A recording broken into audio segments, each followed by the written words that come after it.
사무엘상 19장에는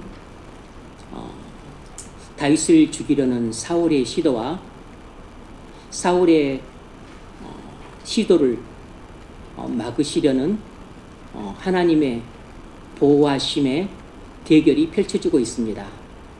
그러니까 사울의 창과 하나님의 방패의 대결이라 할 수 있죠. 누가 이기겠습니까? 당연히 사울의 창이 이기지 못하고 하나님의 방패가 이긴다는 것을 보여줍니다. 왜냐하면 하나님의 방패는 그 누구도 뚫을 수가 없기 때문입니다. 하나님은 하나님을 사랑하는 자에게 영광의 칼이 되어주기도 하시고 동시에 방패가 되어주기도 하십니다. 창세기를 보면 하나님께서 아브라함에게 나타나셔서 나는 너의 방패라 라고 말씀하셨습니다. 이것은 네가 가나안 땅에서 어떤 위험을 당할지라도 내가 모든 위험으로부터 너를 안전하게 지켜줄 것이다 라는 뜻입니다. 하나님의 방패, 보통 그리스 로마 신화에서 신의 방패를 이지스라고 부르는데 어떤 공격을 받아도 다 막아낸다는 뜻이죠. 성도에 대한 하나님의 보호하심은 이지스와 같아서 어떤 공격과 해함과 또 그 살해 시도에도 불구하고 하나님은 우리를 그 모든 위험과 죽음에서 보호하실 수 있습니다. 다윗은 신하로서 본분에 충실하고 지혜롭게 행했습니다. 다윗이 백성들로부터 대중적 인기를 얻게 되자 사울의 질투심이 극에 달해 견딜 수 없는 지경이 되었습니다. 그래서 사울은 다윗을 죽이려고 여러 차례 시도했습니다. 하지만 그때마다 하나님은 여러모로 다윗을 보호해 주셨습니다. 오늘 본문 사무엘상 19장에는 사울이 다윗을 죽이려고 여러 차례 시도를 했어요. 이미 앞서서도 시도를 했었습니다. 악령에 붙잡혀서 창을 2번이나 던져서 죽이려고 했었고 안 되자 자기 맏딸 메랍을 죽이겠다고 미끼로 삼아서 다윗을 죽이려고 시도했지만 이것도 안 됐고 미가를 미끼로 삼아서 다윗을 죽이려고 시도했지만 이도 실패했습니다. 이제 본격적으로 다윗을 죽이려고 하는 4번째 시도예요. 그래서 이제는 사울이 아예 궁중회의를 통해서 공개적으로 다윗을 죽이겠다고 결심하고 명령을 하더랍니다.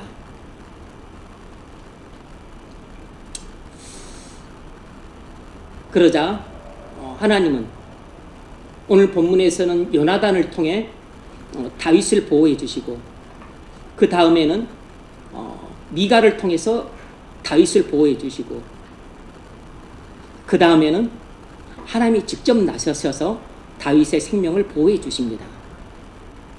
그러니까 이 사무엘상 19장은 사울의 칼과 하나님의 방패 간의 대결이라는 것을 볼 수 있어요. 여러분이 19장을 묵상할 때 이것을 간파를 하게 되신다면 이 19장 전체의 줄거리가 한눈에 쫙 들어올 겁니다. 우리는 이런 사실을 통해 뭘 알 수 있을까요? 주님은 주님과 동행하는 자를 보호하신다는 것입니다. 주님은 주님과 동행하는 자를 보호하십니다.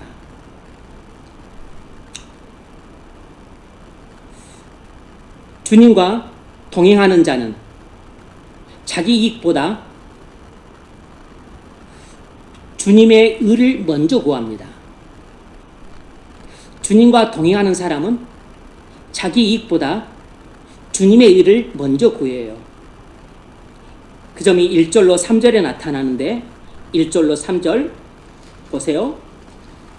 사울이 그의 아들 요나단과 그의 모든 신하에게 다윗을 죽이라 말하였더니 사울의 아들 요나단이 다윗을 심히 좋아하므로 그가 다윗에게 말하 이르되 내 아버지 사울이 너를 죽이기를 꾀하시느니라. 그러므로 이제 청하노니 아침에 조심하여 은밀한 곳에 숨어 있으라. 피신하라는 거죠. 내가 나가서 내게 있는 들에서 내 아버지 곁에 서서 내 일을 내 아버지와 말하다가 무엇을 보면 내게 알려주리라 하고, 사울은 다윗의 명성이 높아지자 질투해서 공식적으로 다윗을 죽이기로 결정하고 명령을 하더랍니다. 이때 요나단이 아버지의 명령의 부당함을 알고서 다윗의 구명을 위해 적극 나섭니다. 요나단이 이렇게 할 수 있었던 것은 요나단이 주님과 동행하는 사람이었기 때문입니다. 요나단은 예전에 침략해온 그 블레셋 대군의 적진에 몰래 잠입해서 폐색이 완연했던 이 이스라엘과 블레셋과의 싸움을 중과 부적의 상황에서도 불구하고 완전히 하나님의 도우심으로 말미암아 기적적인 승리를 이끌어낸 장본인이었어요. 그래서 당시 이스라엘 백성들은 두려워 벌벌 떨고 있어서 감히 블레셋 대군과 싸울 엄두를 못 내고 있는 상황이었었는데, 이 요나단이 부관 한 명만 데리고 적진에 잠입해서 그래서 하나님의 도우심을 받아 자중질환이 일어나게 만들어서 그래서 도무지 승리할 수 없는 상황에서 승리를 가져오는 기적을 연출하는 주인공이 됐었어요. 그런데 사울이 그만 꿀을 찍어 먹었다 그래서 사울이 자기 아들 요나단을 죽이려 했을 때 백성들이 적극 요나단을 옹호하면서 말렸습니다. 그때 백성들이 했던 말이 뭐냐면, 이 요나단은 하나님과 동사하는 자입니다. 이렇게 말을 했어요. 무슨 말이냐면, 요나단은 하나님과 함께 일하는 사람입니다 라고 말한 것이에요. 무슨 말이냐면, 백성들도 알 정도로 요나단은 하나님과 함께 동행하는 사람이었다는 것입니다. 하나님과 동행하고 동사하는 정도로 하나님과 친밀한 교제를 나누고 연합 상태에 있고 하나님과 그렇게 가깝게 지낸 사람이라는 것이에요. 자타가 인정할 정도로 요나단은 주님과 동행하는 사람이었습니다.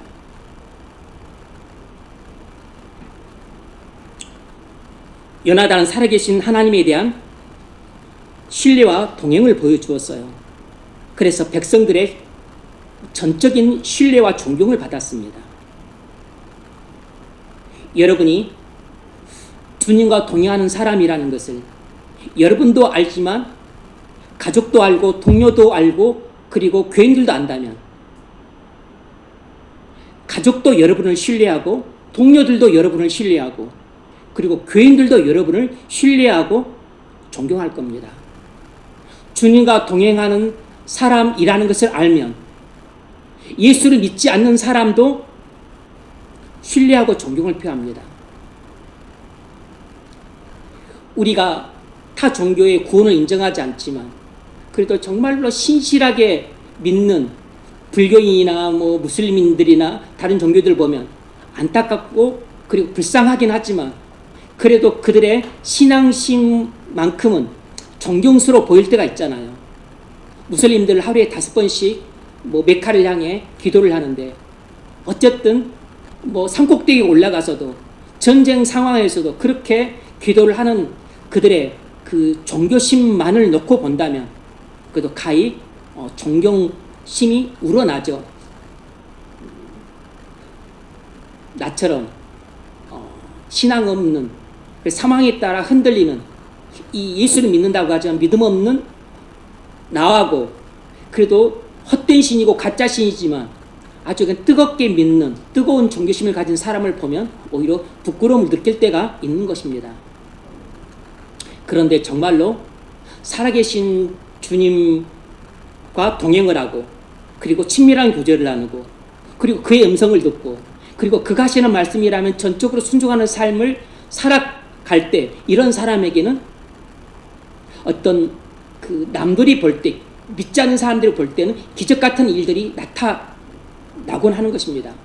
요나단에게 그 이스라엘 전체에 기적적인 승리가 왔던 것처럼 전혀 될 수 없는 일이 되거나 아니면 완전히 궁지에 몰렸는데 기사회생을 하거나 이런 일들이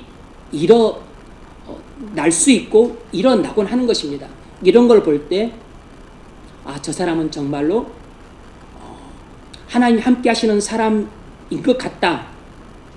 주님과 동행하는 사람이 저런 사람인가 보다 라고 인정을 하게 되면 믿지 않는 가족들도 인정을 하게 되고 믿지 않는 동료들도 신뢰를 하고 마음속으로 존경을 하고 나아가서 경외심을 품기도 합니다. 바로 요나단이 그런 사람이었어요. 주님과 동행하는 자였던 요나단이 역시 자기처럼 주님과 동행하는 자였던 다윗을 자기 생명처럼 사랑했습니다. 놀라운 것은 요나단은 다윗의 명성이 자신의 명성을 가리는 상황이었음에도 불구하고 질투하기는커녕 변함없이 다윗을 사랑했어요. 대인배였던 거죠. 질투하기 쉬운 상황에서 질투의 함정에 빠지지 않고 오히려 더욱 사랑했다는 것은 요나단이 질투심을 이겼다는 뜻입니다. 그러니까 명성을 더 얻고자 하는 자기 욕심을 이겼다는 뜻이에요. 죄와의 싸움에서 이긴 사람은 그 사람이 바로 성도고 그 사람이 바로 이긴 자입니다. 그 사람이 바로 생명의 면류관을 얻을 자예요. 누가 죄와의 싸움에서 이깁니까? 누가 자기 욕심과의 싸움에서 이기죠? 주님과 동행하는 사람이었기 때문에 요나단이 자기 욕심과 싸워서 이길 수 있었던 것이에요. 아버지 사울이 다윗을 죽이려고 할 때 요나단은 다윗이 없어짐으로 인해서 자기가 얻을 이익을 생각하기보다는 다윗을 왕으로 세우시려는 주님의 뜻을 먼저 생각했습니다. 그래서 요나단은 다윗을 죽여 자기가 왕이 되려는 욕심에 사로잡혀 불의의 편에 서지 않고 자기가 왕이 되지 못할 것을 알면도 불구하고 주님의 뜻에 따라서 다윗을 살리는 쪽을 택합니다. 그렇게 할 수 있었던 것은 요나단이 주님과 동의하는 사람이었기 때문에 가능했던 것이에요. 만일 그가 주님과 동의하는 사람이 아니었더라면 자기가 적극 나서 다윗을 죽이지는 않지만 다윗을 죽이려는 아버지 사울 왕의 그 시도를 그냥 내버려 두고 강 건너 불경하듯이 보다가 저가 죽으면 좀 안 되긴 했지만 내가 아끼는 사람이긴 하지만 그래도 내가 왕세자로서 곧 왕이 될 사람인데 저가 살아있으면 내가 왕이 못 되니까 이 죽는 게 나한테는 더 이익이다 이렇게 생각할 수 있는데 이렇게 소인배처럼 생각하지 않았던 겁니다. 이처럼 주님과 동행하는 자는 자기 이익보다 주님의 의를 먼저 구합니다. 자기 왕국보다 하나님 나라를 먼저 생각을 해요. 어떻게 이렇게 할 수 있었을까요?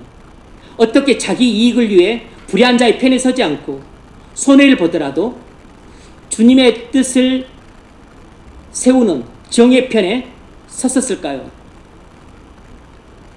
요나단이 주님과 동의하는 사람이었기 때문에 눈앞에 있는 작은 이익을 얻는 불의를 선택하지 않고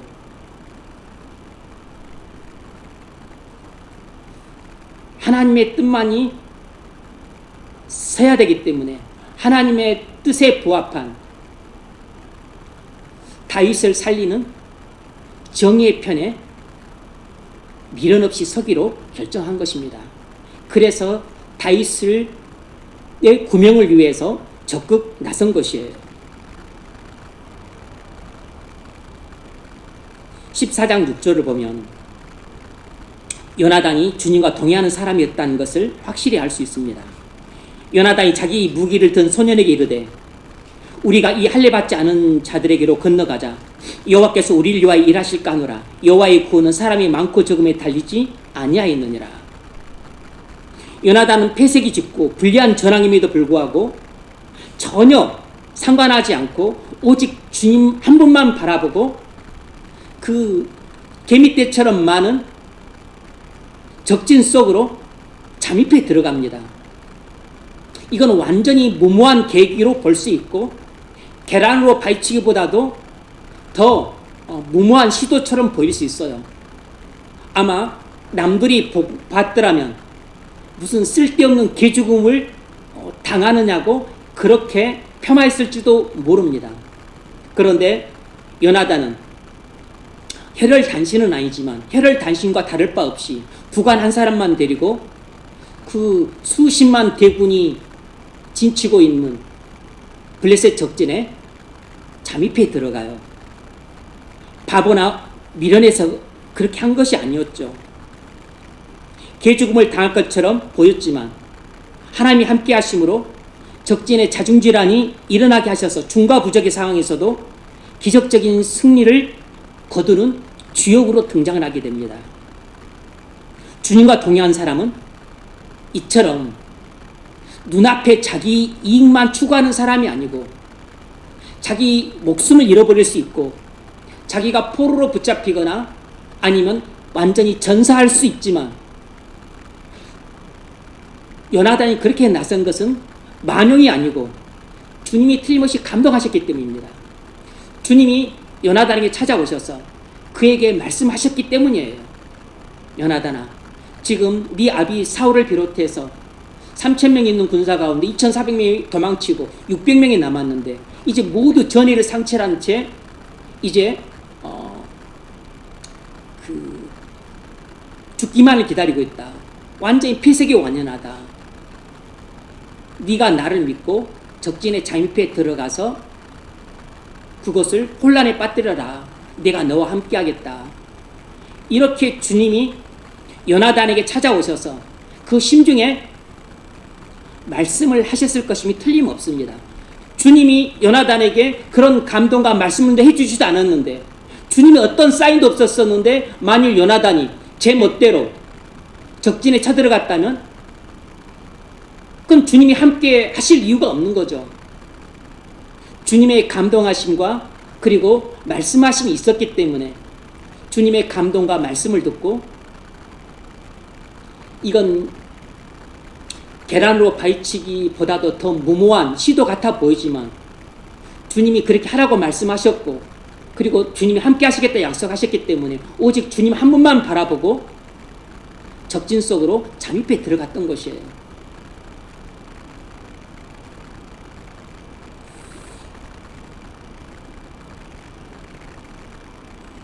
주님과 동행하는 사람은 자기 눈앞에 이익만 추구하는 사람이 아니라 오히려 눈앞에 자기 이익과 그리고 자기 욕심을 부인하는 사람입니다.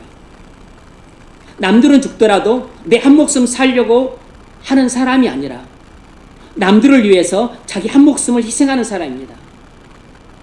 바로 이런 사람이 주님과 동행하는 사람인데 바로 요나단이 그런 사람이었던 것이에요.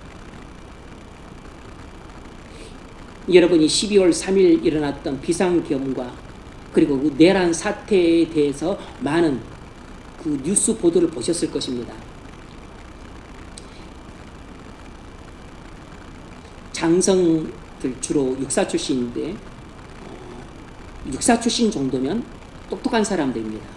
그리고 그 중에는 어떤 사람 육사를 수석으로 졸업했던 사람들도 있어요.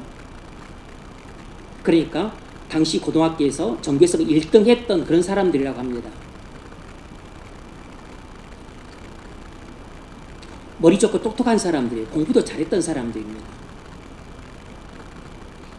그런데 대통령의 불법 비상계엄을 적극 반대하거나 아니면 직을 내려놓고 그것을 수용하기를 거부하거나 헌법과 법에 비춰보면 반드시 그렇게 했어야 마땅했는데 그렇게 하지 않았습니다.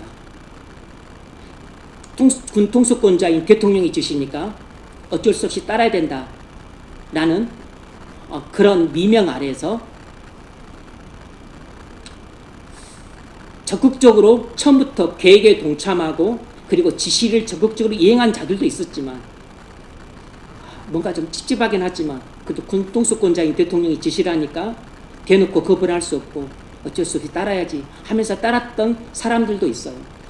하지만 지금 이제 여러 가지 뭐 국조본이라도 공조본에서 조사한 바에 의하면 그들 다 기소되었습니다. 계엄사령관이 있던 육참 총장을 비롯해서 뭐 적극 가담했던 사람들, 기무사령관, 특전사령관, 방첩사령관, 수방사사령관들 다 적극 가담했던 사람들입니다. 그 사람들 다 기소되었어요. 나중에 내란죄로 심판받을 겁니다. 내란죄란 반역죄예요. 한 나라 헌법과 법률에 의하면 가장 극악무도한 죄가 반역죄입니다.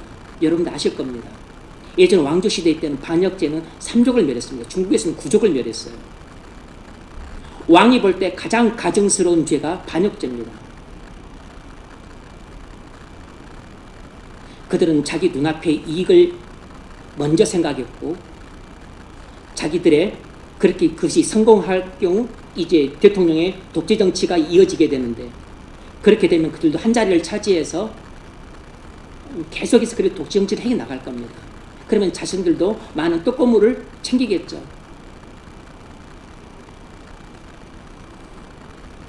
눈앞에 자기 이익을 챙기고 그리고 자신들의 욕심을 채우는 쪽으로 선택을 했기 때문에 결국 불의한 자의 편에 서게 되고 정말로 헌법과 법률이 정하는 바가 무엇이고 그리고 헌법과 법률이 정하는 바에 따라서 정의의 편에 서야 된다는 사실을 그 똑똑하고 야무지고 공부 잘했던 사람들이 다 놓쳤던 겁니다. 그래서 결국은 지금 다 붙잡혀서 구속되고 이제 법에 따라 심판만 기다리고 있어요.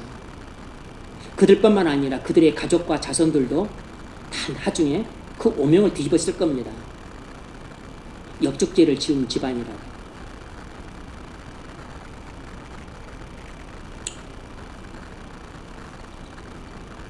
이것은 나라에서 일어난 일이지만 하나님 나라에서 일어난 일도 마찬가지예요. 만약 여러분이 하나님의 뜻을 알고도 순종하지 않고 하나님의 뜻을 알고도 그 뜻을 저버리고 자기 이익을 먼저 생각하고 자기 욕심을 먼저 생각해서 하나님의 뜻을 저버리는 불의한 일에 가담을 하게 되면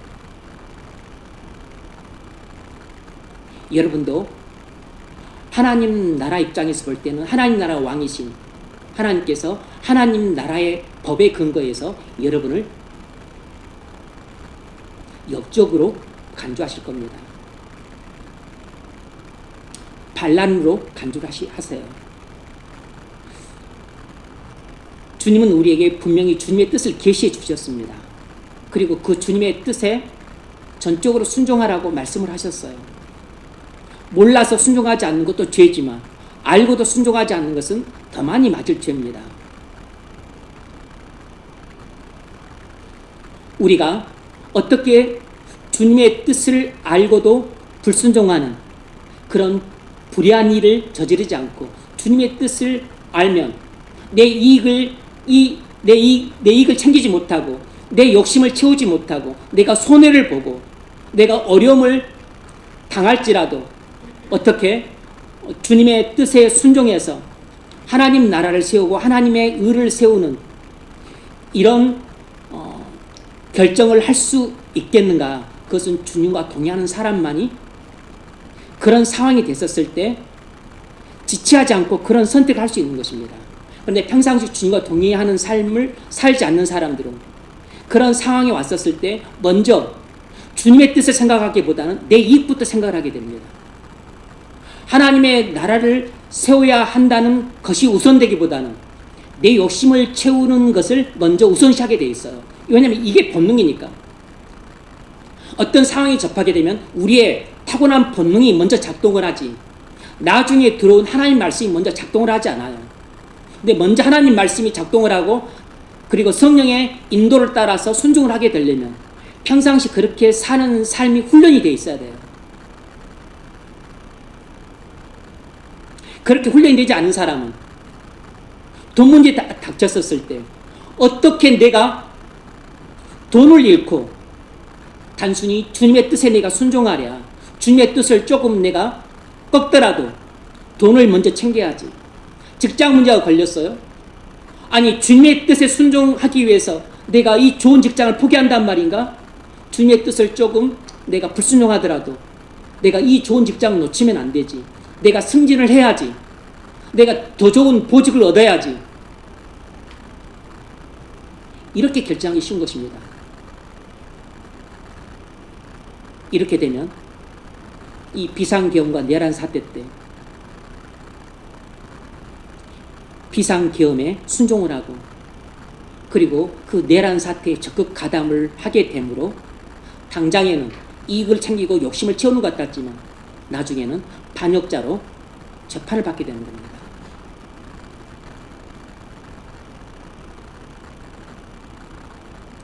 요나단처럼 주님과 동의하는 사람이 바로 다윗이었습니다. 블레셋이 골리앗을 앞세워 침략했었을 때 모두 다 두려움에 사로잡혀 벌벌 떨고 있을 때 당시 대략 17세 소년이었던 다윗이 홀로 나서서 골리앗과 싸우겠다고 나섰어요. 그건 자기 이익을 위해서가 아니라 하나님의 의를 위해 나섰습니다. 이스라엘 위해 나섰어요. 하나님 나라를 위해 나섰습니다. 자기 욕심을 채우기 위해서가 아니라 주님의 영광을 위해서 자기 생명도 아까우지 않고 나섰습니다. 다윗은 자기 이익을 챙기기 위해서 싸운 게 아니고 오히려 자기 목숨이라도 바쳐서 주님의 영광을 위해 싸우러 나선 거죠. 자기 이익을 챙긴 게 아니고 자기 이익을 부인한 것입니다. 자기 한 목숨을 살리려고 한 것이 아니라 자기 한 목숨을 바쳐서라도 주님 영광을 높이고 싶었던 것이에요. 이런 사람이 주님과 동의하는 사람입니다.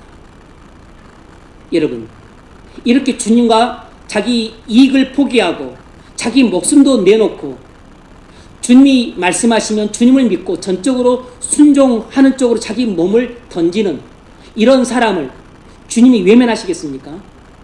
주님이 함께 하시는 거죠. 그동안도 주님과 동의하는 삶을 살아왔기 때문에 사자의 발톱에서 곰의 아가리에서 양들을 구해냈었던 거죠. 그러니까 이미 다윗은 10대 들판에서 양을 치는 목동으로 생활할 때에도 이미 주님과 동의하는 삶을 살고 있었던 것입니다. 그렇게 살아왔기 때문에 지금 우연히 전장에 나왔다가 우연히 골리앗이 주님을 능멸하는 것을 보고서 분기탱천에서 골리앗과 싸우러 나서겠다고 나섰던 것은 만용이 아니고 단순히 주님이 욕을 받는 것을 견딜 수 없어서 주님의 뜻을 세우기 위해 그는 자신의 이익이나 목숨이나 안전을 뒤로 하고 주님께서 함께 하시면 물맷돌 하나라도 이 거인 골리앗 장수를 쓰러뜨릴 수 있다는 믿음으로 나섰던 것이에요. 그러니까 평소에 주님과 동의하는 사람이어야만 결정적인 순간에 자기 이익이나 자기 욕심을 채우는 쪽으로 불의한 선택을 하지 않고 자기 이익을 포기하고 자기 욕심을 채우는 것을 포기하고 하나님의 공의를 세우는 선택을 할 수 있는 것입니다.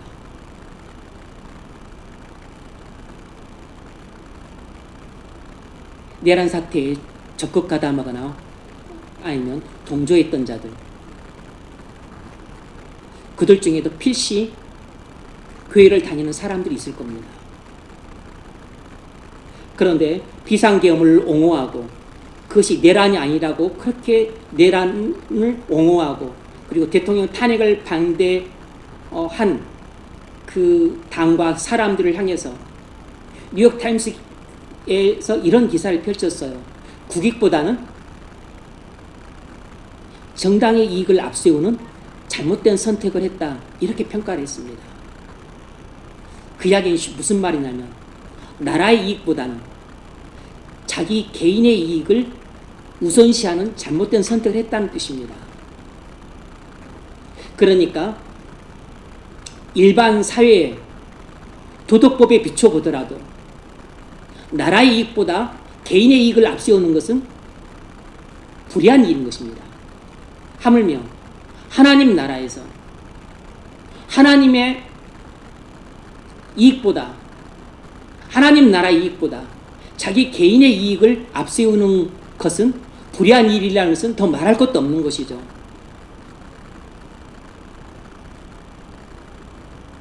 주님과 동행하는 삶을 산다는 것은 우리가 평상시에 주님과 연합되어서, 그리고 주님과 친밀한 교제를 나누면서 주님이 말씀하시면 믿음으로 순종하고, 그게 동행하는 것이죠.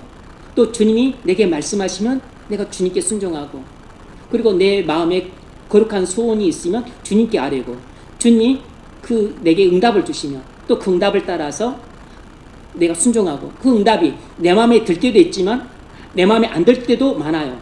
내 마음에 안 들지라도 주님이 응답하심에 내가 순종하며 사는 것, 이것이 주님과 동행하는 삶이에요.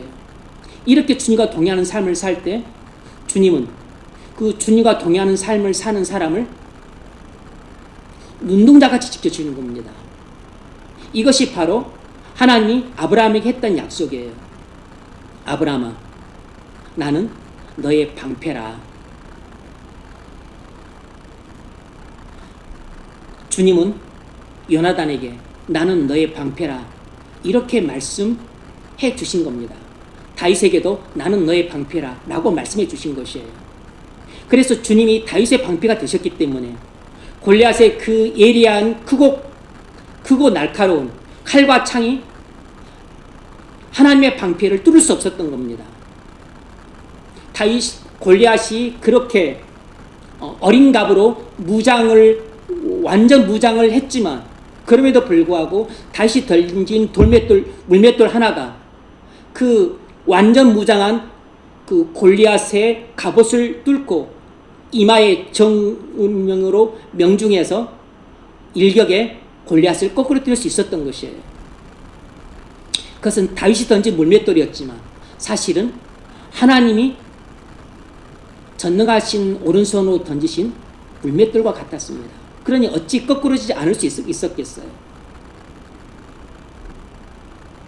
요나단과도 하나님이 함께 하셨기 때문에 그 주님이 동행하는 자를, 그가 수십만 대군이 진치고 있는 적진에 잠입했어도 주님이 보호를 하시니까, 신의 방패로 보호를 해주시니까 어떤 칼과 창도 요나단과 부관해야 할 수 없었던 것이에요.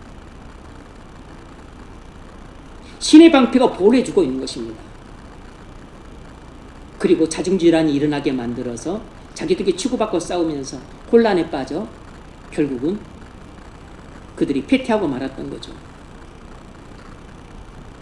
요나단이 자신처럼 다윗이 주님과 동행하는 사람을 알고 자기 생명처럼 사랑했던 겁니다. 이처럼 주님과 동행하는 사람은 주님과 동행하는 사람을 알아봅니다. 그리고 그 사람을 자기 생명처럼 사랑해요. 여러분이 주님과 동행하는 사람이라면 주님과 동행하는 사람을 볼 때 그 사람을 알아봅니다. 그리고 그 사람을 여러분도 성도로서 사랑을 하게 돼요. 성도로서 소중히 여기게 됩니다. 물론 그러지 않은 사람도 우리가 아끼고 사랑하지만 더욱 아끼고 그리고 더욱 자기 생명처럼 사랑을 하게 됩니다. 그래서 요나단은 무고하게 죽을 유기에 처한 다윗을 살리기 위해서 피신을 시키고 아버지께 나가서 다윗을 변호했습니다. 요나단은 자기 이익을 앞세우지 않고 주님의 뜻을 앞세웠어요. 이것이 바로 주님과 동행하는 사람이었기 때문에 자기 이익이나 자기 욕심을 부인하고 주님의 뜻과 그리고 주님의 나라를 세우는 일을 더 우선시했던 겁니다. 여러분은 자기 이익을 앞세우는 사람입니까? 그렇지 않으면 주님의 뜻을 앞세우는 사람입니까? 여러분이 주님의 뜻을 알고도 주님의 뜻을 저버리고 자기 이익을 앞세우고 자기 욕심을 채우는 것은 여러분이 평상시에 주님과 동행하는 삶을 사는데 실패했기 때문입니다. 요나단과 다윗처럼 자기 이익보다 주님의 뜻을 앞세우는 선택을 하는 것은 쉽지 않아요. 자기 욕심을 버리고 주님의 뜻에 순종하는 삶을 사는 것은 더욱 쉽지 않습니다. 우리 힘으로는 못해요. 우리 의지로는 안 됩니다. 다만 우리가 주님과 연합되어서 친밀한 교제를 나누면서 주님 말씀에 순종하도록 이끌어 주실 때 가능해요. 이것이 바로 주님과 동행하는 삶입니다.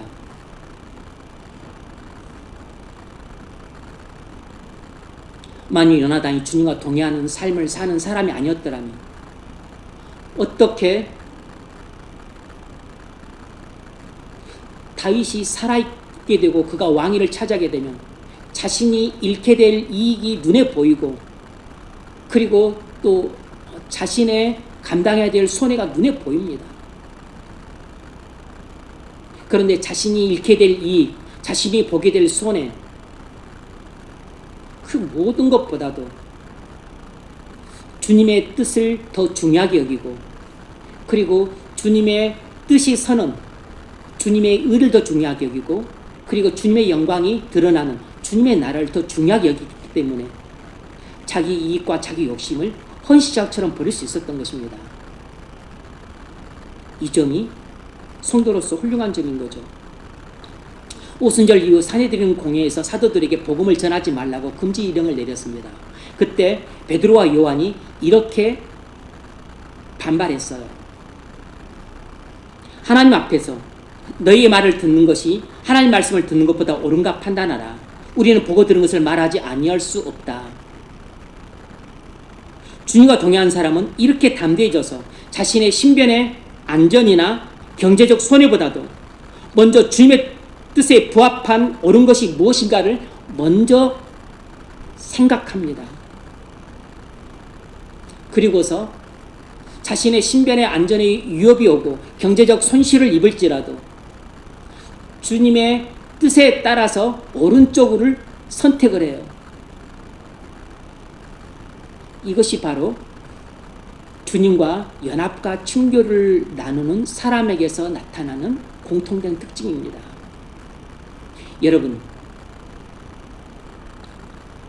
여러분이 정말로 훌륭한 성도인가 아닌가는 여러분이 외모가 뛰어난가, 직장이 좋은가, 학벌이 좋은가, 아니면 돈을 많이 벌어뒀는가, 그런 것이 아니고 여러분이 정말 훌륭한 성도인가 아닌가는 여러분이 주님과 동행하는 사람인가 아닌가가 결정하는 것입니다.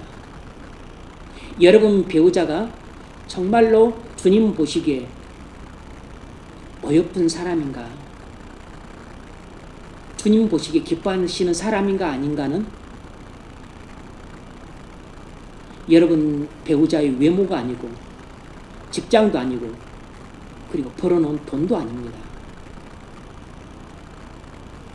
정말로 여러분 집안의 가장 큰 자산은 여러분의 집이나 예금에 둔 돈이 아니고 정말로 여러분 집안의 가장 큰 자산은 여러분이 동행하는 주님이에요. 여러분 배우자가 동행하는 주님입니다. 그런데 여러분도 주님과 동행하지 않고 여러분 배우자도 주님과 동행하지 않는다면 여러분은 집안에 저축해 놓은 돈이나 사돈 집이나 아니면 좋은 직장이나 아니면 허울 좋은 외모나 그런 것들이 평상시에는 괜찮아 보일지라도 결정적인 순간에는 갈대처럼 꺾어져서 여러분의 손바닥을 찌를 겁니다.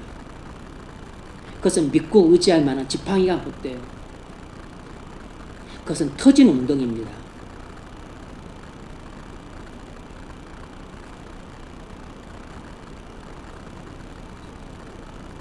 여러분이 정말로 잘 사는 것은 경제적으로 부유하게 사는 게 아닙니다. 좋은 직장을 갖는 것도 아니에요. 높은 학벌을 갖는 것도 아닙니다. 그런 것을 갖는 게 나쁘다는 뜻이 아닙니다.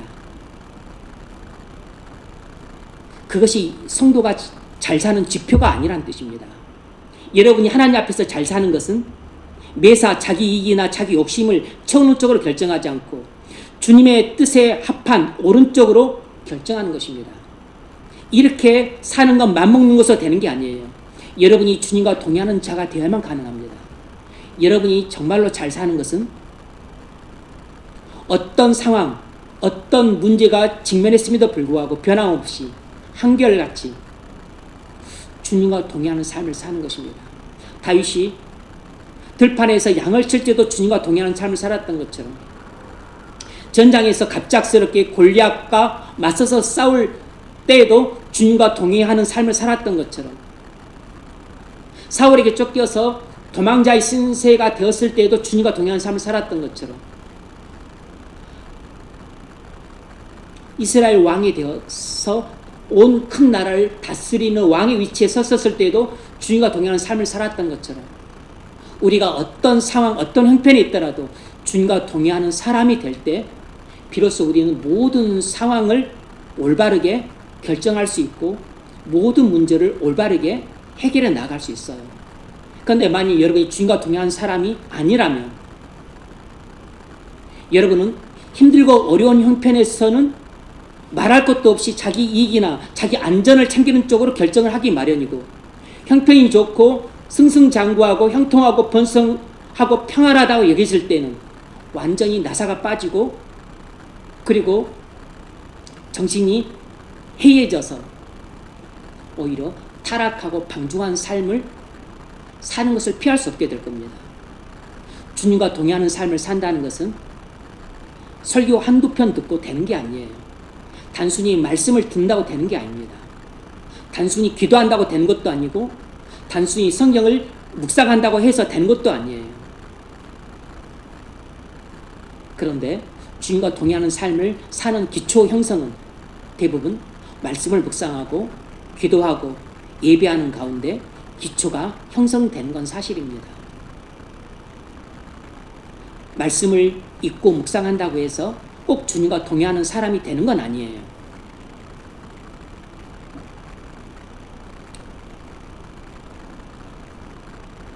여러분이 주님과 동행하는 자가 될 때, 주님과 동행하는 자가 위험에 처하게 되면 그때 자기 이익이나 생명보다도 그 주님과 동행한 한 사람을 구하는 쪽을 선택을 하게 됩니다. 그래서 나도 먹을 것이 없지만 먹을 것이 없으면 먹을 것을 나눠 먹는 거죠. 주님은 우리가 주님과 동행하는 자가 될 때 주님의 나라를 위해, 주님의 의를 위해서 귀하게 쓰십니다.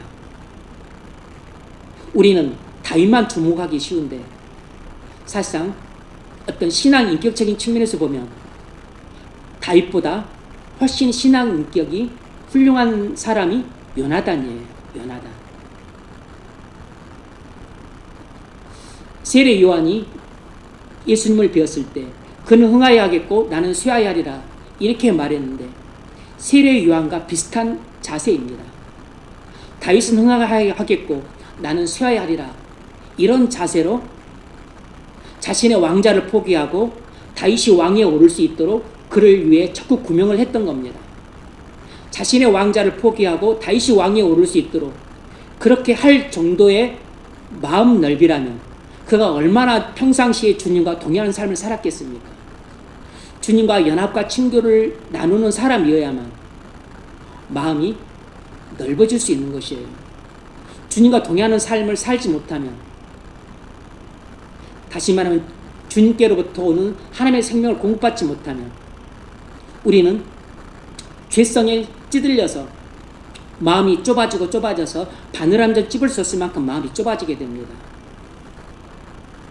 그러면 그런 사람은 말씀을 묵상해도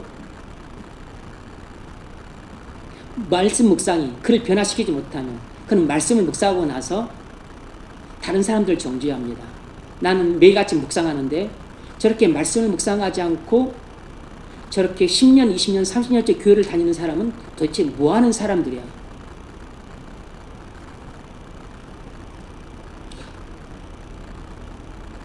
그렇게 마음이 좁아지고 강박해진 사람이 새벽 기도를 나옵니다.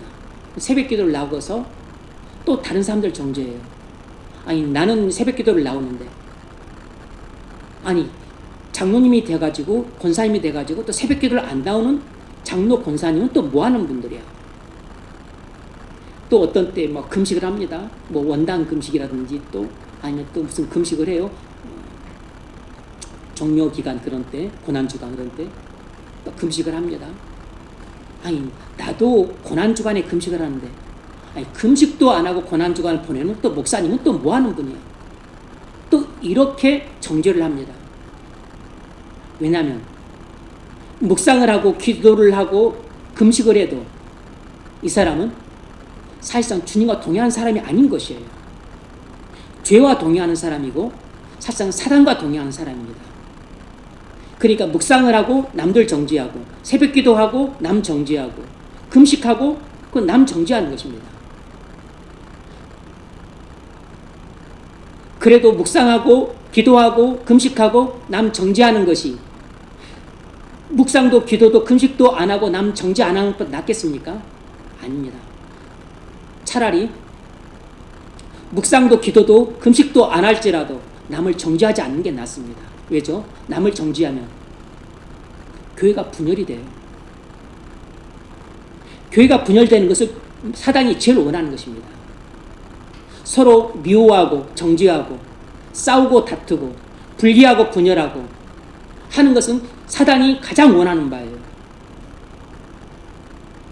묵상하고 기도하고 금식하고서 남 정죄할 바에는 차라리 묵상도 기도도 금식도 안 하고 남 정죄하지 않고 오히려 사랑하고 불쌍히 여기고 사이좋게 지내는 게 훨씬 낫습니다. 그런데 이 두 개를 비교했을 때 상대적으로 그게 낫다는 것이지 그게 최선은 아니라는 것입니다. 최선은 주님과 동의하는 삶을 살면서 묵상도 하고 기도도 하고 그리고 필요하다면 금식도 하지만 그건 자기의 영적인 유익을 위해 사면 되는 거고 그렇게 하지 않는 사람들을 볼지라도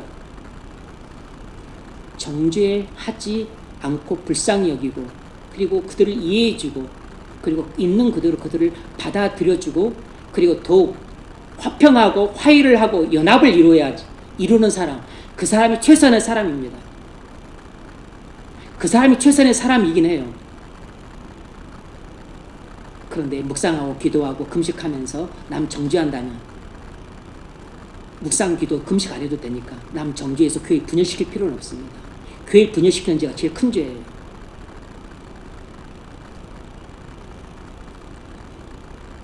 우리는 묵상과 기도와 금식을 아주 중요하게 여기고 그렇게 한 사람은 대단한 삶을 여기지만 당연히 바람직하고 좋은 일이죠. 근데 그리고 나서 남 정죄하는 것은 완전히 사단에게 놀아나는 것입니다. 그럼 완전히 사단의 하수인으로서 교회를 분열시키는 일이에요. 예전에 어떤 교회에서 이런 일이 있었습니다. 어떤 권사님이 몸이 너무 피곤해서 늘 새벽기도를 나가시는 분이셨는데 그날도 몸이 너무 피곤해서 도저히 새벽기도 못 나가겠다. 그래서 안 나갈까 했는데 막 누군가가 일어나라고 빨리 새벽기도 나라고 가라고 막 깨우더라는 것입니다. 그래서 도대체 누가 나를 이렇게 새벽기도를 깨우지? 주님이신가? 하고 이렇게 눈을 떠서 이렇게 봤어요. 그랬더니 누가 이렇게 딱 가요. 그래서 누구세요? 왜 저한테 막 새벽기도 가라고 깨우세요? 누구세요? 물었더니 뒤를 싹 돌아보는데 온몸이 소름이 끼치더라는 것입니다. 주님일 줄 알았는데 주님이 아니고 아주 흉악한 모습을 하고 있는 사단이었다는 것이에요. 너무 깜짝 놀랐다는 것입니다. 아니 왜 당신이 나보고 새벽기도를 가라고 깨우십니까? 그랬더니 씩 웃고 그냥 가버리다는 것이에요. 그리고서 새벽기도를 그날 나갔어요. 새벽기도를 하면서 그 권사님이 깨달았습니다. 그분은 새벽기도를 하면서 맨날 새벽기도 안 나오시는 장로님들 험담하고 정죄를 했었어요. 장로가 됐음에도 불구하고 왜 새벽기도도 안 나오냐.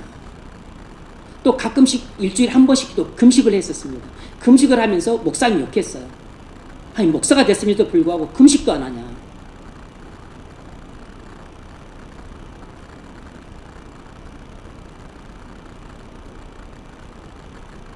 자신은 몰랐지만 그동안 본인이 그렇게 열심을 내면서 새벽기도를 다녔던 게 사실은 사단이 그렇게 자기를 부추겨서 일어났던 일일 뿐만 아니라 그렇게 새벽기도 하면서 정죄하고 금식하면서 정죄하고 했던 일들이 전부 사단이 자기 안에서 했다는 일이라는 것을 그때서야 깨달았던 겁니다. 그것도 주님이 눈을 열어주시니까 깨달은 것이죠. 새벽 기도를 하고 그리고 금식을 하긴 했지만 그 권사님은 그때까지는 주님과 동의하는 삶을 살았던 분은 아니었던 것이에요. 여러분이 묵상하고 기도하고 금식한다고 해서 그 자체가 여러분이 주님과 동의하는 사람이라는 증거가 아닙니다. 그리고서 남 정죄하고 험담하고 미워하고 그리고 속으로 욕하고 그렇게 교회를 허물어뜨리고 교회를 분열시키고 있다면 그건 사단이 여러분 안에서 하고 있는 일입니다. 주님과 동의하는 사람이 아니고 여러분도 모르는 사이에 여러분은 사단과 동행하는 삶을 살고 있었던 것이에요. 하나님과의 관계는 혈육과의 관계보다 우선합니다. 4절로 7절 요나단이 그의 아버지 사울에게 다윗을 칭찬하여 이르되 원하건대, 자 여러분 한번 읽어보십시오. 원하건대 왕은 시작 시가 다윗에게 범죄하지 마옵소서. 그는 왕께 득죄하지 아니하였고 그가 왕께 행한 일은 심히 선함이니이다. 7절까지 그가 자기 생명을 아끼지 아니하고 블레셋 사람을 죽였고 여호와께서는 온 이스라엘을 위하여 구원을 이루셨으므로 왕이 이를 보고 기뻐하셨거늘 어찌 까닭 없이 다윗을 죽여 무죄한 피를 흘려 범죄하여 하시나이까. 네, 사울이 요나단의 말을 듣고 맹세하되 여호와께서 살아계심을 두고 맹세하거니와 그가 죽임을 당하지 아니하리라. 요나단이 다윗을 불러 그 모든 일을 그에게 알리고 요나단이 그를 사울에게 인도하니 그가 사울 앞에 전과 같이 있었더라. 사울은 아버지의 결정을 지지하기보다는 다윗의 생명을 살리는 쪽을 선택했습니다. 왜냐하면 요나단에게는 아버지와의 관계도 소중했지만 하지만 그것보다는 하나님과의 관계가 비할 바 없이 훨씬 더 소중했기 때문이에요. 그래서 아버지의 잘못된 결정을 반대하고 무고한 다윗을 구명하기 위해 적극 노력했던 겁니다. 그리고 다윗은 아버지께 범죄한 적이 없고 오히려 이스라엘을 위태로운 상황에서 구원함으로 큰 승리를 가져다 준 구국의 영웅인데 도대체 무슨 까닭에 죽이려 하십니까? 하면서 다윗을 적극 변호했습니다. 다윗이 죄를 범했습니까? 안 했습니다. 아버지, 하나님께 범죄하지 마세요. 무고한 다윗을 죽여 하나님께 범죄하지 마세요. 범죄하지 말라고 아버지 다윗 사울에게 요나단이 적극 간청을 합니다. 요나단이 어떤 사람이라는 걸 알 수 있죠? 죄에 민감한 사람이라는 걸 알 수 있어요. 늘 하나님의 뜻이 모든 판단의 기준이 되는 사람이라는 걸 알 수 있습니다. 아버지 제발 하나님의 뜻을 어기는 죄를 짓지 마세요. 하나님께서 그거 기뻐하지 않으십니다. 다윗은 자신의 목숨을 바쳐 나라를 구했고 아버지를 위해서도 충성을 다했는데 도대체 무슨 잘못이 있다고 다윗을 죽이려 하십니까? 그건 하나님께 득죄하는 것입니다. 하나님께 범죄하지 마세요. 이렇게 하나님의 뜻에 민감한 사람은 하나님께 범죄하는 것에 민감한 것입니다. 그래서 늘 하나님의 뜻이 모든 판단의 기준이 되고 모든 행동의 기준이 되는 것이에요. 이것이 바로 요나단의 모습이었는데 주님과 동의하는 사람이 바로 이런 사람입니다. 주님과 동의하는 사람은 늘 주님의 뜻이 판단의 기준이 되고 그리고 주님의 뜻이 모든 행동의 기준이 돼요. 그래서 주님의 뜻에 민감한 것만큼 주님께 범죄하는 것에 대해서도 민감한 것입니다. 여러분이 주님과 동의하는 삶을 살고 있다면 여러분은 주님의 뜻에 대단히 민감할 겁니다. 그래서 주님이 내게 말씀하셨나? 주님이 나를 지금 이렇게 이끄시고 계시나? 이것이 주님의 뜻인가 아닌가? 뭐지? 모를 때는 미루고 연기하고 그리고 주님의 뜻이 확실해질 때까지 계속 주님의 뜻을 구하는 것입니다. 그리고 명백하게 이것은 주님의 뜻을 어기는 일이고 그리고 주님이 기뻐하시지 않고 이렇게 하면 주님께서 근심하시고 나아가 진노하실 수 있다. 이렇게 죄 짓는 것이 확실하다면 이 죄 짓는 것에 대해서 민감합니다. 민감해요. 바로 그런 사람이 어떤 사람이냐면 주님과 늘 함께 동행하는 사람이에요. 주님과 연합 가운데 친밀한 교제를 하니까 주님께서 주시는 생명을 받음으로 늘 영적으로 깨어있는 것입니다. 그것이 요한복음 15장 5절에 말하는 바예요. 나는 포도나무요 너희는 가지니 그가 내 안에 저가 내 안에 있으면 이 사람은 열매를 많이 맺나니 이 사람은 열매를 많이 맺나니 열매를 많이 맺는다는 것은 주님께로부터 늘 포도나무이신 주님께로부터 가지인 내가 늘 풍성한 생명 수액과 그리고 영양분을 공급받는 것입니다. 그래서 나는 늘 나는 늘 깨어있어요. 그래서 열매를 많이 맺는 것입니다. 사랑의 열매, 희락의 열매, 화평의 열매, 그리고 오직 성령 안에서 의와 평강과 희락을 맺어요. 하나님과 올바른 관계를 맺어야 되겠다는 열매를 맺습니다. 주님의 뜻에 민감하고 그리고 죄를 미워하는 마음의 열매를 맺습니다. 죄를 미워하는 마음 열매를 맺죠. 주님의 뜻에 순종해야 됐다는 열매를 맺습니다. 이런 열매를 많이 맺으니까 죄에 민감하고 주님의 뜻에 민감한 것이에요.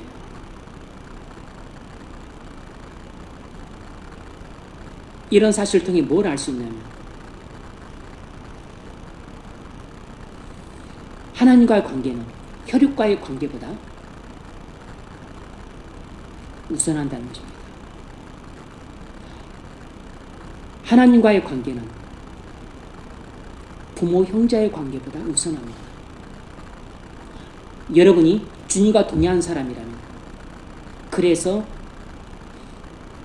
혈육과의 관계보다 주님과의 관계를 더 우선시해야 되는 겁니다. 요나단이 바로 지금 그렇게 하고 있어요. 아버지 사울이 하나님께 범죄하려 하자 범죄하려고 하는 아버지를 지지해서 이익을 챙기는 게 아니고 아버지와의 관계보다도 하나님과의 관계를 더 우선시했기 때문에 그는 하나님의 뜻을 좇아서 아버지의 뜻을 거부했던 겁니다. 만일 제가 내리는 지시나 가 명백하게 주님의 뜻에 반한다면 여러분 제 지시에 순종할 필요가 없습니다.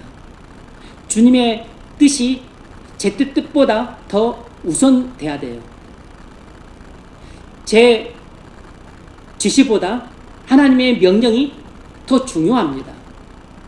그러므로 제 지시나 명령을 어기더라도 주님의 뜻과 주님의 명령을 어기면 안 돼요. 주님의 뜻과 제 뜻이 충돌했었을 때는 주님의 뜻을 따르는 것이 올바른 선택입니다. 대통령의 지시와 그리고 헌법과 법률의 규정이 충돌했었을 때는 대통령의 지시를 따르면 안 되고 헌법과 법률의 규정을 따르는 것이 올바른 결정이었었는데 그 결정을 제대로 못함으로 인해서 그 똑똑하고 훌륭한 많은 지휘관들이 좀 구속을 당한 것입니다.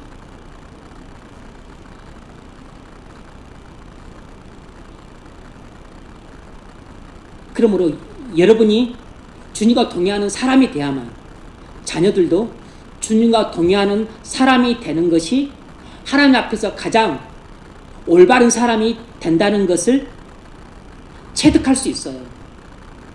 근데 본인은 주님과 동행하는 사람이 못 되고서 허랑방탕하게 살면서 자식만큼은 주님과 동행하는 사람으로 키우려고 시도는 그건 어불성설입니다. 그건 언어도단이에요.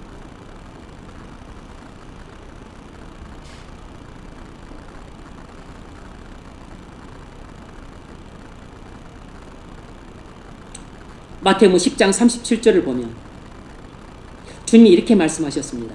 아버지나 어머니를 나보다 더 사랑하는 자는 내게 합당하지 아니하고 아들이나 딸을 나보다 더 사랑하는 자도 내게 합당하지 아니하며. 뭐라 그랬습니까? 이 구절에 담긴 교훈이 무엇이겠어요?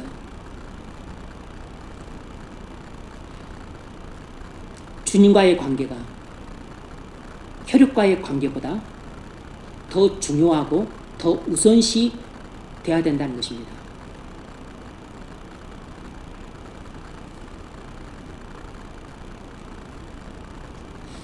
혈육과의 관계는 말 그대로 그냥 혈육과의 관계일 뿐이에요. 하지만 주님과 우리와의 관계는 나무와 가지의 관계입니다. 창조주와 피조물의 관계예요.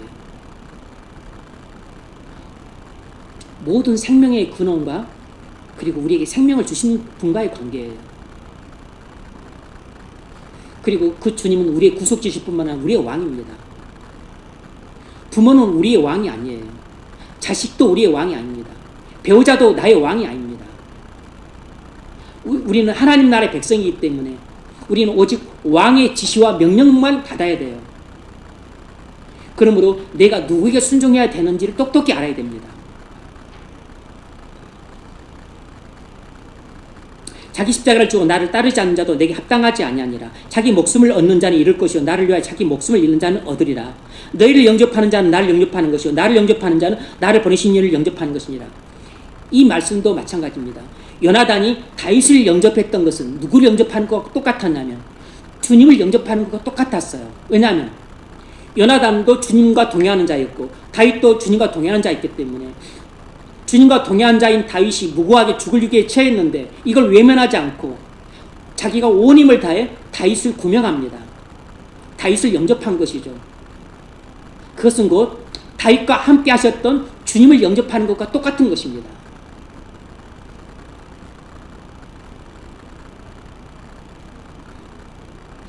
그러므로 여러분이 요나단처럼 여러분 주변에 주님과 동행하는 사람이 어려움에 처했을 때 그를 외면하지 말고 도우십시오.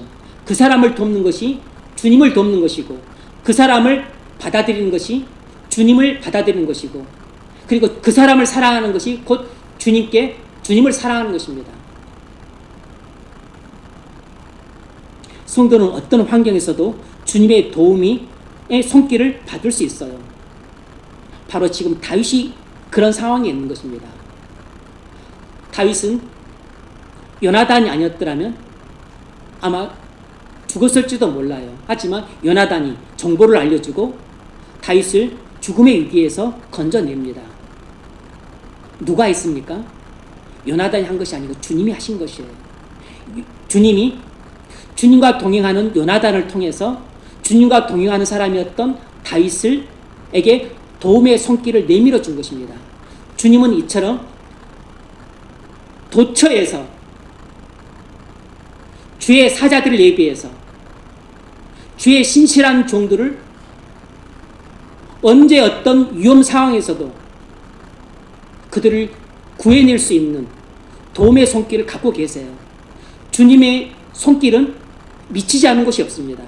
하늘 위든 땅이든 바다 아래든 주님은 만유보다 크신 분이기 때문에 주님의 도움의 손길이 미치지 않는 곳이 없어요. 시편 37편 23절 여호와께서 사람의 걸음을 정하시고 그의 길을 기뻐하시나니 그는 넘어지나 아주 엎드러지지 아니하면 여호와께서 그의 손으로 붙드심이로다.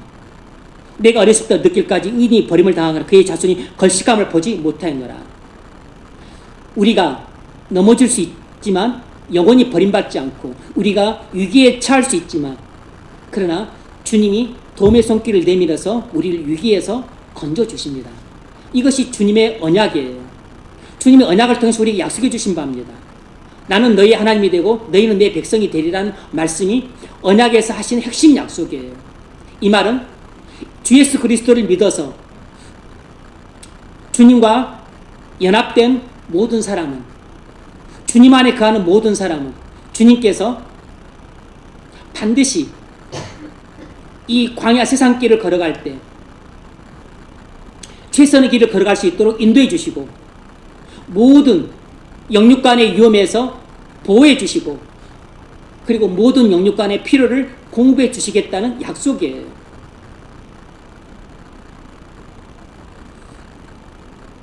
여러분, 주님과 동행한 사람은 어떤 상황에서도 주님의 도움의 손길을 받을 수 있습니다.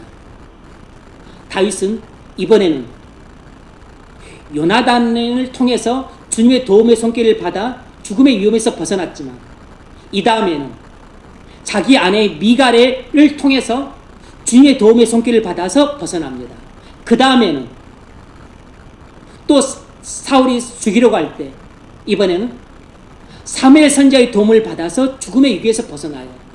또 죽음의 위기에 처하게 됩니다. 그때에는 아예 하나님께서 성령으로 감동하셔서 성령을 통해 직접 죽음의 위기에서 건져내십니다. 주님이 우리를 돌라치면 바람을 통해서도 도우실 수 있고 악인을 통해서도 도우실 수 있고 불의한 자를 통해서 도우실 수 있고 부모를 통해서, 형제를 통해서, 친구를 통해서, 교인을 통해서, 목사를 통해서, 누구를 통해서라도 우리를 도우실 수 있어요. 주님이 우주보다 크신 분이라면 주님이 손은 우주보다 크고 주님의 도움의 손길은 이 세상 구석 어느 곳에도 미치지 않는 것이 없는 것입니다. 그래서 우리가 오늘 본문 실상은 사무엘상 19장 전체를 관통하는 진리는 이것입니다. 주님은 주님과 동의하는 자를 보호하신다는 것입니다. 주님, 성도에 대한 주님의 보호는 시대의 방패와 같아요. 이지스와 같습니다. 하물며 주님과 동행하는 자를 보호하시는 주님의 보호의 방패막은 얼마나 두껍고 단단하겠습니까? 그 이지스, 그 신의 방패를 뚫을 수 있는 어떤 악인의 칼과 창과 죽음과 유혹이 없어요. 신의 방패는, 주님의 보호의 방패막은 모든 악인들의 해함으로부터 우리를 보호해 줍니다. 돈의 위협, 노후의 위협, 실직의 위협, 가난의 위협, 예상치 못한 크고 작은 위협으로부터 우리를 보호해 주는 것은 여러분이 철석같이 믿고 있는 돈이 아닙니다. 여러분이 철석같이 믿고 있는 안정된 직장이 아니에요.